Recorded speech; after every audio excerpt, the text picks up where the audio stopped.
Hello विद्यार्थी मित्रांनो, स्पर्धा परीक्षेमधील बुद्धिमत्ता या विषयाचा अत्यंत महत्त्वाचा टॉपिक म्हणजेच आकृत्यांमधील रिकाम्या जागा भरणे, त्यालाच आपण म्हणतो मिसिंग कॅरेक्टर, हा आज आपल्याला बघायचा आहे। तर खूप साऱ्या स्पर्धा परीक्षेमध्ये म्हणजे प्रत्येक स्पर्धा परीक्षेमध्ये याच्यावरती प्रश्न असतोच असं म्हटलं तरी चालते। तर खूप महत्त्वाचा टॉपिक आहे आणि तो एकदम सोप्या पद्धतीने कसा सोडवायचा, म्हणजे आकृत्यांमध्ये तुम्हाला काही अंक दिलेले असतात आणि एखादा अंक त्याच्यामधला तुम्हाला भरायचा असतो, म्हणजे तो रिकामी जागा दिलेली असते तिथं, म्हणजे मिसिंग कॅरेक्टर असते, तर ते तुम्हाला भरायचं असते। ते कशा पद्धतीने भरायचं ते मी तुम्हाला शिकवणार आहोत। तर याच्यामध्ये आपण काही प्रश्न बघू। तर त्याच्यामध्ये पहिला प्रश्न बघायचा आपल्याला, बघा तर आपल्याला दिलेलं काय आहे, तर आपल्याला दिलेला आहे एक कसा अशा पद्धतीनं बघा। आता याच्यामध्ये करायचं काय आहे आपल्याला, तर असे 4 रो दिलेले आहेत आणि याच्यासोबत 4 कॉलम दिलेले आहेत है ना, म्हणजे 4 आडव्या रेषा आणि 4 उभ्या रेषा।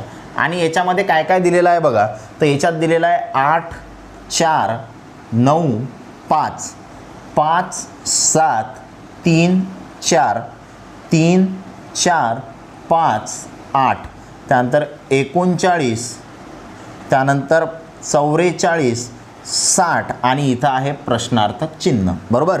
आणि तुम्हाला ऑप्शन काय काय दिलेले आहेत बघा, तर पहिला आहे पर्याय तुमचा 62, दुसरा आहे 72, त्यानंतर तिसरा आहे 60 आणि चौथा जो ऑप्शन आहे तो आहे 70।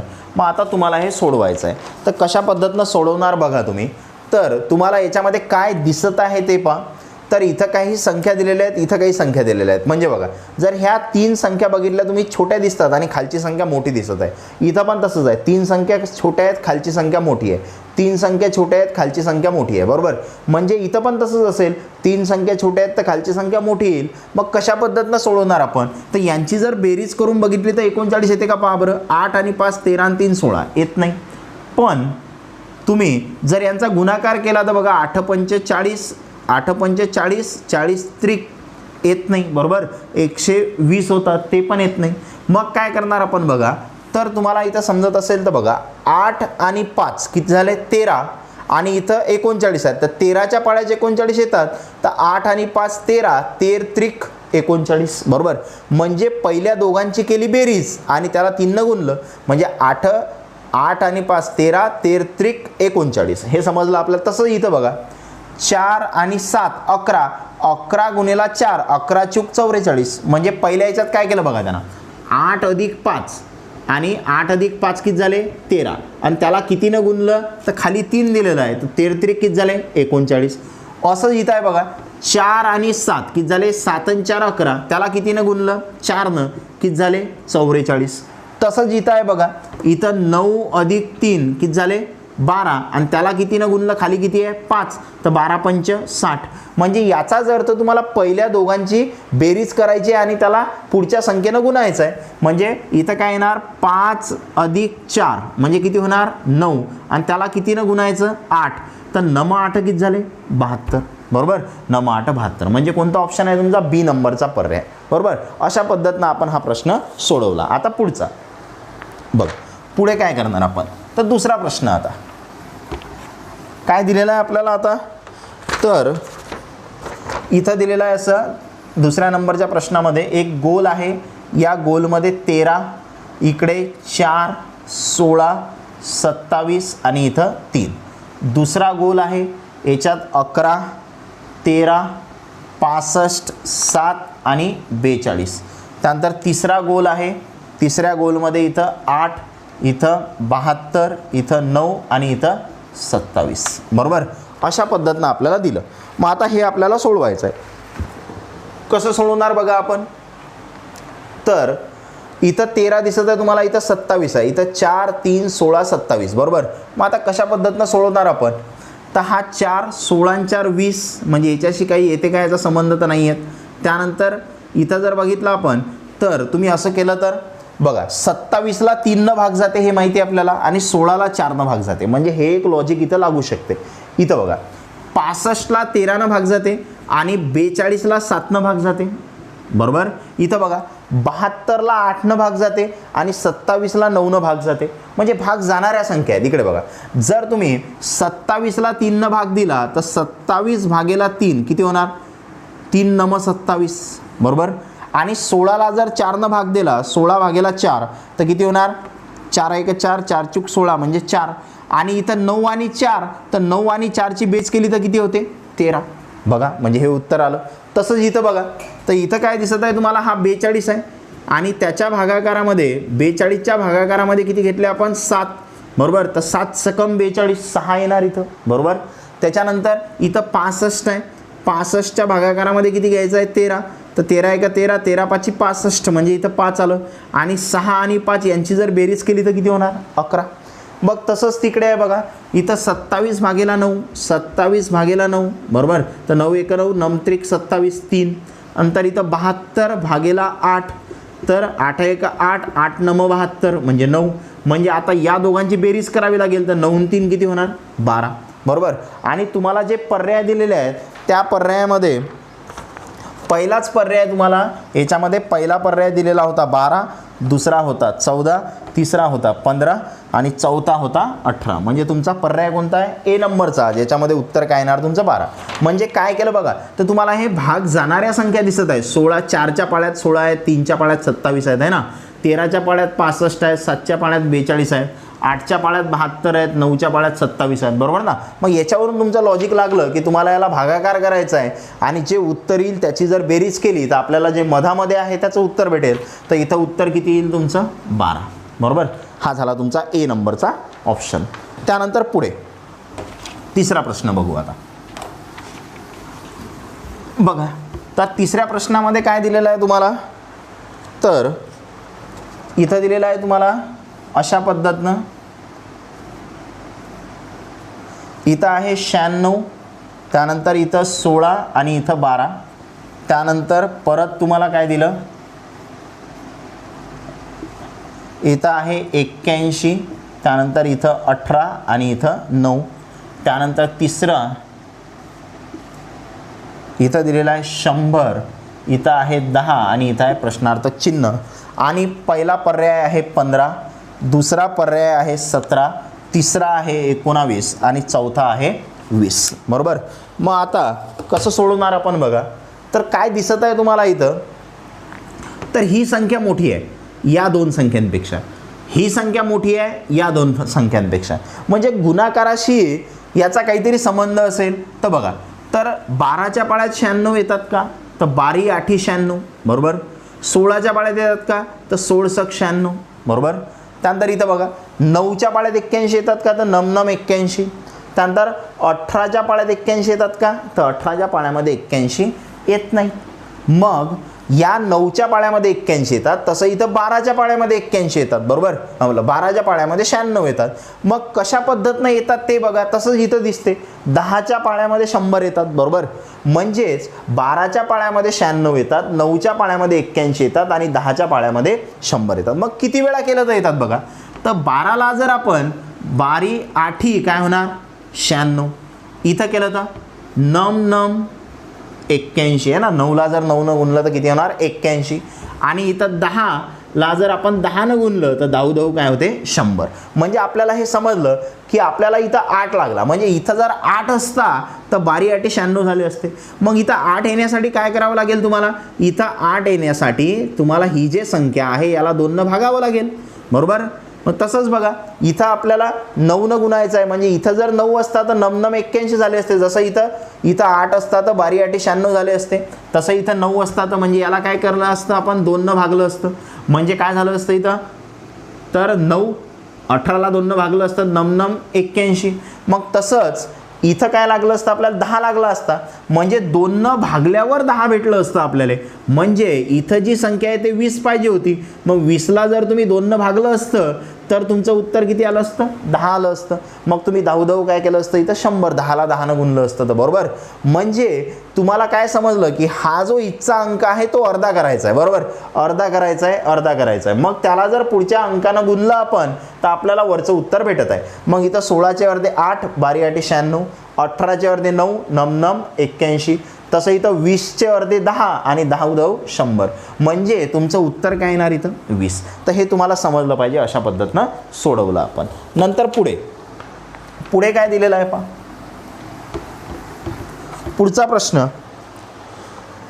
पुढच्या प्रश्नामध्ये काय दिलेलं आहे तर 4 नंबर इथं दिलेला आहे तुम्हाला 192, त्यानंतर 16 आणि 24. पुढच्या ह्याच्यात इथं आहे 135, इथं आहे 15 आणि इथं आहे 18. त्यानंतर पुढचा इथं आहे 126, इथं आहे 14 आणि इथं आहे प्रश्नार्थक चिन्ह. आणि याच्यामध्ये पहिला पर्याय 24, दुसरा 36, तिसरा 18 आणि चौथा किती आहे 63. बघा कसं सोडवणार आता आपण हे. तर काय दिसत आहे आपल्याला तर ही एक संख्या मोठी दिसत आहे तुम्हाला. वरची संख्या काय आहे मोठी म्हणजे काहीतरी गुणाकारच असेल, कारण खालच्या संख्या त्याच्यापेक्षा कशा आहेत लहान आहेत. मग आता इथं कोणतं लॉजिक लागणार तर इथं बघा तर 16च्या पाळ्यात 192 येतात का, त्याच्यापेक्षा 15च्या पाळ्यामध्ये 135 येतात हे आपल्याला माहिती आहे. 15 9 35 नाशे, बरोबर ना. म्हणजे 15ला जर आपण 9 न गुणलं तर किती येतात 135, बरोबर.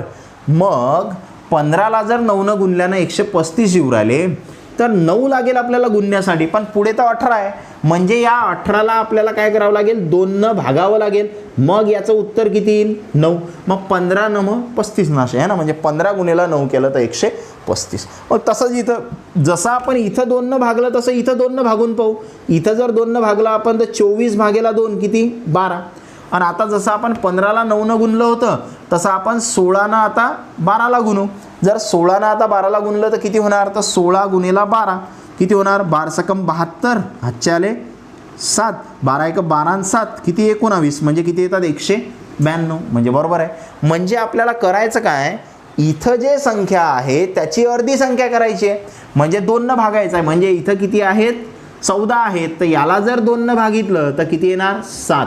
आणि ती जे संख्या आहे त्या संख्येला या संख्येनं गुणायचं आहे, त्या संख्येनं या संख्येला गुणायचं आहे. मग आता जर या संख्येनं आपल्याला या संख्येला गुणायचं आहे आणि उत्तर किती आलं पाहिजे 126. म्हणजे ही संख्या आपल्याला माहीत नाही, म्हणजे किती घेतली समजा आपण x आहे, त्याला कोणाला गुणायचं आहे याला गुणायचं आहे आणि उत्तर किती आलं पाहिजे तुमचं 126 आलं पाहिजे, बरोबर ना. म्हणजे या संख्येनं या संख्येला गुणल्यावर उत्तर किती आलं पाहिजे 126. मग किती होणार बघा x बरोबर 126 भागेला 7. मग भागाकार केलात काय येणार 7 1 7, बरोबर. राहिले किती 5, बरोबर. आणि 56 7 8 56 म्हणजे किती 18. तर 18 7 किती होतात 126. म्हणजे तुमचं उत्तर किती आलं 18. म्हणजे ऑप्शन कोणता सी नंबरचा पर्याय आला. तर अशा पद्धतीनं तुम्ही हा प्रश्न सोडवला. आता याच्यानंतर पुढचा प्रश्न काय म्हणत आहे 5 नंबर.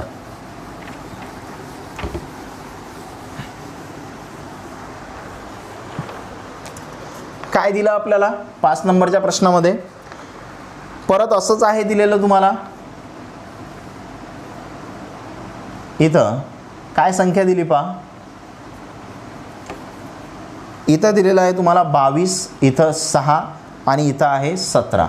नंतर इकडे दुसरं काय दिलेलं आहे तुम्हाला, इथं आहे 86, इथं आहे 5 आणि इथं आहे 48, बरोबर. त्यानंतर तिसरं काय दिलेलं आहे, तिसरं दिलेलं आहे तुम्हाला 112, इथं 3 आणि इथं प्रश्नार्थक चिन्ह. आणि पहिला पर्याय आहे 34, दुसरा पर्याय आहे 96, तिसरा पर्याय आहे 95 आणि चौथा पर्याय आहे 59, बरोबर. मग कसं सोडवणार आपण बघा. तर काय दिसत आहे आपल्याला इथं 22 6 आणि 17, बरोबर. इथं 48 5 आणि 83, बरोबर. त्यानंतर इथं कसं करणार आता पहा. तर या संख्यांमध्ये जास्त काही असा फरक नाही आहे, बरोबर. म्हणजे गुणाकार केला तरी जास्त फरक नाही आहे. तर काय तुम्ही इथं लावू शकता लॉजिक बघा. 17 आणि 6 23 होतात, म्हणजे हे तर येणारच नाही. पण 22मधून 6 जर गेले, 22मधून 6 गेले तर किती येणार 16 येणार, म्हणजे हे पण येणार नाही, बरोबर. मग 17मधून जर 6 गेले तर 17मधून 6 गेले तर राहतात 11 आणि 11ला जर आपण 2 न गुणलं तर किती होतात 22. मग असं इथं काही होते का पहा बरं. जर 48 मधून 5 काढले, 48 मधून 5 काढले तर 43 किती होतात, 48 मधून 5 काढले तर 43 आणि त्याला जर 2 न गुणलं तर 43 दोन्ही किती होतात 86, बरोबर. म्हणजे काय करत आहोत आपण, याच्यामधून ही संख्या वजा करत आहोत त्याला 2 न गुणत आहोत, बरोबर. याच्यामधून ही संख्या वजा करत आहोत त्याला 2 न गुणत आहोत, म्हणजे याच्यामधून ही संख्या वजा करावी लागेल आणि त्याला 2 न गुणावं लागेल. मग हे संख्या माहीत नाही तर याच्यामधून ही संख्या वजा करावी लागेल, बरोबर. आणि त्याला कितीनं गुणायचं आहे 2 न, आणि 2 न गुणल्यानंतर तुमचं उत्तर काय येणार हे येणार, बरोबर. समजलं काय केलं आपण, तर याच्यामधून ही संख्या वजा केली 2 न गुणलं, याच्यामधून ही संख्या वजा केली 2 न गुणलं, याच्यामधून ही संख्या वजा केली तर हे माहीत नाही म्हणून x, त्याच्यामधून 3 वजा केला त्याला 2 न गुणलं तर किती येतील 112. म्हणजे कसं होणार बघा, आता 2 न जर याला गुणलं तर 2 गुणेला x म्हणजे 2 गुणेला x वजा 3 वजा चिन्ह येणार, 3 दुनी 6 आणि इकडे किती आहे 112. म्हणजे 2 गुणेला x इकडे 112 अधिक किती 6, 2 गुणेला x 112 आणि 6 किती 118. म्हणजे x इज इक्वल टू किती होणार 118 भागेला 2, बरोबर. आणि 2 न जर भागलं तर x किती येणार आता, तर बे 5 10 राहिला 1 8 म्हणजे 18, बे नम 18 म्हणजे किती 59, म्हणजे डी नंबरचा पर्याय. तर अशा पद्धतीनं म्हणजे तुम्हाला करून बघायचं आहे, बेरीज करायची, वजाबाकी करायची की गुणाकार करायचा, हे तुम्ही जेवढे जास्तीत जास्त प्रश्न सोडवणार तेवढं तुम्हाला हे सोपी जाणार. म्हणजे हा जो टॉपिक आहे हा प्रॅक्टिस केल्याशिवाय तुम्हाला येणार नाही. तर खूप चांगल्या प्रकारे प्रॅक्टिस करा, असे उदाहरणं खूप सारे सोडवून बघा आणि त्याच्यावरून तुम्हाला जमेल. मी तर इथं घेणारच आहो, पण याच्यानंतर तुम्ही पण प्रॅक्टिस करा. आणि गुणाकार, भागाकार, बेरीज, वजाबाकी याचं जर थोडंफार तुम्हाला माहिती असेल तर तुम्ही हे इझिली सॉल्व करू शकता, इझिली हे क्वेश्चन तुम्ही सोडवू शकता. पुढचा प्रश्न आता काय म्हणत आहे पहा. पुढच्या प्रश्नामध्ये 6 नंबर काय दिला आता आपल्याला, परत असंच आहे काहीतरी. इथं आहे 48, इथं आहे 5, इथं आहे 29. नंतर पुढे इथं दिलेलं आहे तुम्हाला 56, इथं 7 आणि इथं 35. नंतर पुढे इथं दिलेलं आहे तुम्हाला 68, इथं आहे 9 आणि इथं आहे 43. नंतर पुढे इकडे दिलं 84, इथं 8 आणि इथं प्रश्नार्थक चिन्ह. त्यानंतर पहिला ऑप्शन 92, दुसरा 46, तिसरा 50 आणि चौथा किती आहे 76, बरोबर. मग आता कसं सोडवणार बघा. तर काय दिसत आहे तुम्हाला याच्यामध्ये, तर यांच्यामध्ये पण जास्त काही फरक नाही आहे. 29 आणि 5 34 होतात ते तर नाही, बरोबर. 29 गुणाकार करून 48 वजा 5 43 होतात ते पण नाही, बरोबर. पण जर तुम्ही असं केलं 29 वजा 5 तर 29 मधून जर 5 वजा केले तर किती येतात 24 आणि 24ला जर 2 न गुणलं तर किती होतात 48, बरोबर. तसं इथं आहे का पहा बरं. हे 35 मधून 7 वजा केले तर 35 मधून जर 7 वजा केले तर राहिले 28 आणि या 28ला जर 2 न गुणलं तर किती राहिले 56, म्हणजे आधीच्या सारखंच आहे. म्हणजे तुम्ही याच्यामधून ही संख्या वजा करा. 43 मधून जर 9 वजा केले तर किती राहिले 34 आणि या 34ला जर 2 न गुणलं तर किती होतात 68. म्हणजे काय करत आहोत आपण, याच्यामधून ही संख्या वजा करत आहोत, बरोबर. मग ही संख्या माहीत नाही म्हणजे x, मग x मधून 8 वजा केले, बरोबर. त्याला किती न गुणायचं 2 न गुणायचं. बघा 43 मधून 9 वजा केले तसं x मधून 8 वजा केले त्याला 2 न गुणलं तर हे भेटलं. मग याला 2 न गुणलं तर आपल्याला काय भेटेल 84, बरोबर. म्हणजे काय होणार आता 2 गुणेला x वजा 8 दुनी 16 आणि इकडे 84, बरोबर. हा 2 न आपण याला गुणलं, मग 2 गुणेला x बरोबर 84 अधिक 16 आणि 84 अधिक 16 म्हणजे किती 100. इकडे 2 गुणेला x म्हणजे x बरोबर किती 100 छेदामध्ये 2 म्हणजे तर तुम्हाला माहिती आहे बे एक बे 50 100 आहे ना, 50 दुनी 100 होता. म्हणजे एक्सचं उत्तर किती आलं तुमचं 50. म्हणजे ऑप्शन कोणता येणार तुमचा सी. आता पुढचा प्रश्न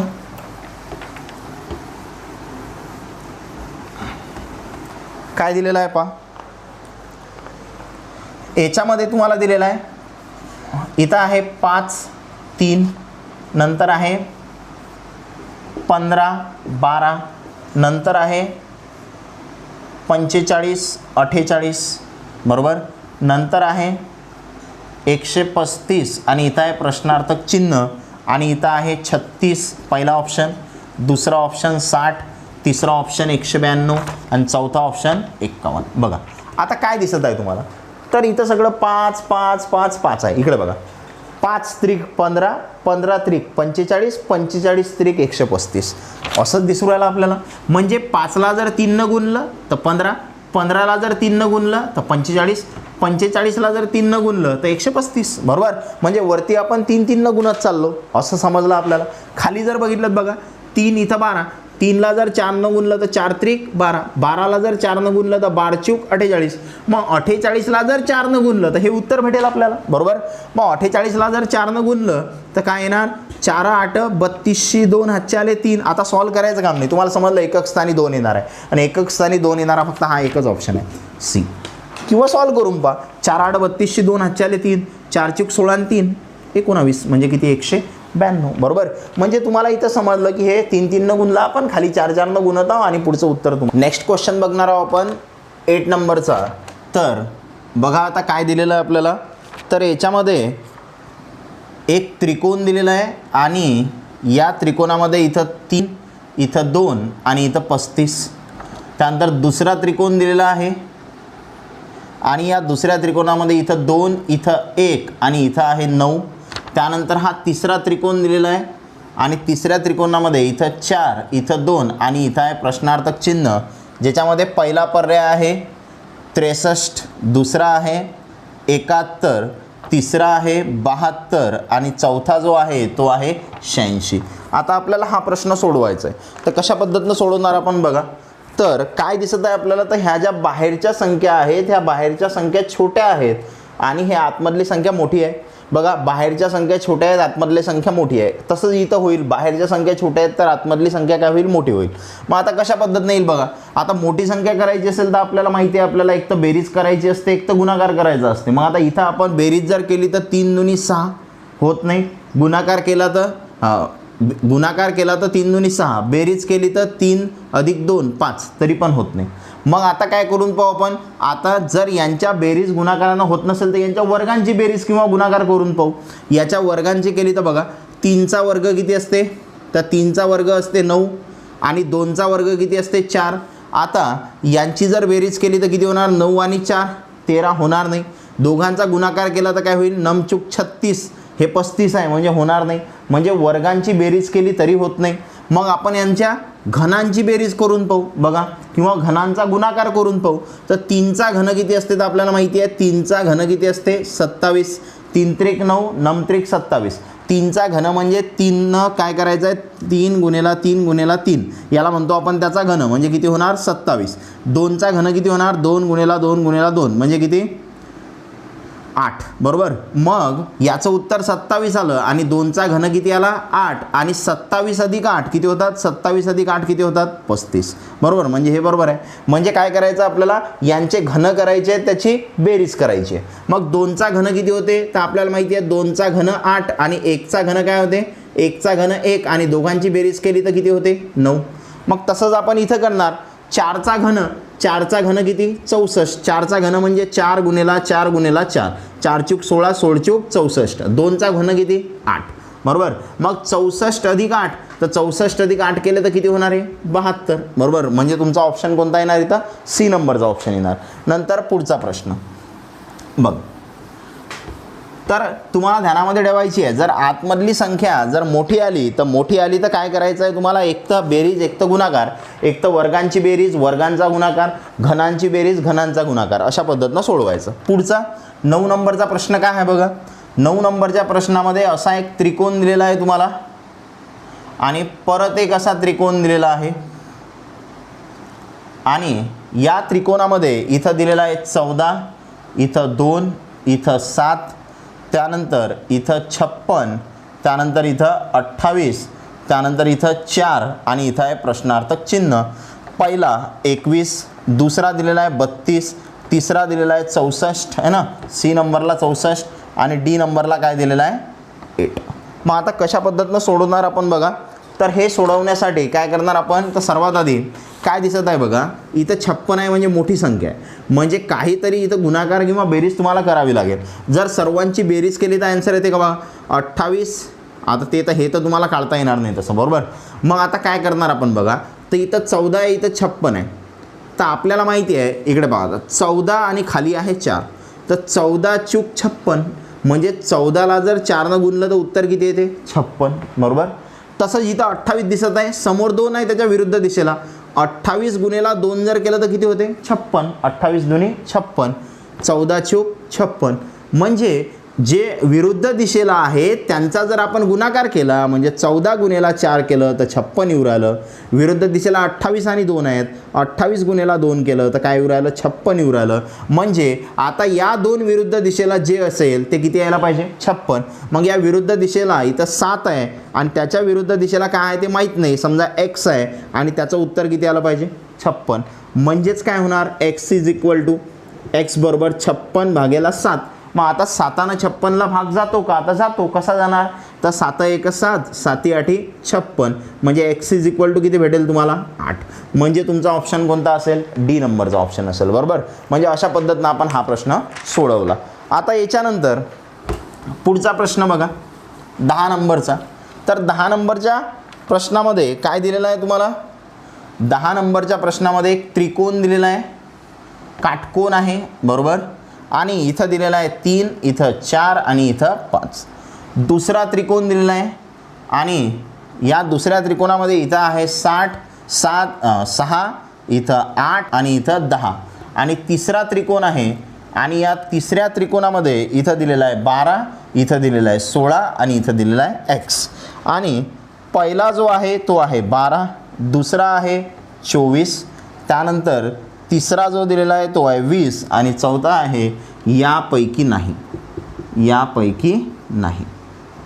बघा आता कसं सोडवणार आपण, तर एकदम सोपा प्रश्न आहे. कशा पद्धतीनं बघा, तर 3 आणि 4 7 होतात, 5 होत नाही, बेरीज यांची करायची नाही आहे, बरोबर. गुणाकार केला तरी हे येणार नाही आहे. पण हा इथं तुम्हाला काटकोन दिसू राहिला आणि काटकोन दिसल्यानंतर तुमच्या एक गोष्ट लक्षात आली पाहिजे, बरोबर. ती गोष्ट काय असते, तर पायथागोरसचं प्रमेय. कारण काटकोन जर असेल तर तिथं काय लागत असते, पायथागोरसचं प्रमेय. पायथागोरसचं प्रमेय काय म्हणते, तर हा जो काटकोन आहे, काटकोनच्या समोरची जे बाजू असते त्याला आपण काय म्हणतो, कर्ण. म्हणजे हा आपला कर्ण आहे, बरोबर. मग इतर दोन बाजूंच्या वर्गांची बेरीज म्हणजे कर्ण असते बघा. कर्णाचा वर्ग असते. म्हणजे कसं पहा, तर हे काटकोनाची एक बाजू आहे, हे दुसरी बाजू आहे, बरोबर. हा काटकोन त्रिकोण आहे आणि हा त्याचा कर्ण आहे. मग आता समजा मी इथं 3चा वर्ग घेतला अधिक 4चा वर्ग घेतला, बरोबर. तर 3चा वर्ग अधिक 4चा वर्ग किती होणार, उत्तर पहा बरं.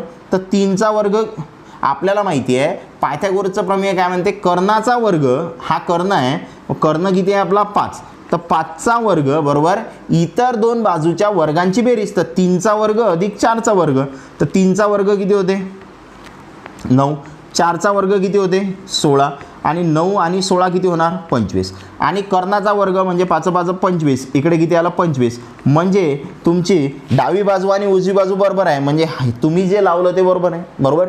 नंतर इथं बघा, इथं कर्णाचा वर्ग म्हणजे 10चा वर्ग, काय करून पाहू, इतर दोन बाजूंच्या वर्गांची बेरीज 6चा वर्ग अधिक 8चा वर्ग येते का, बरोबर पहा.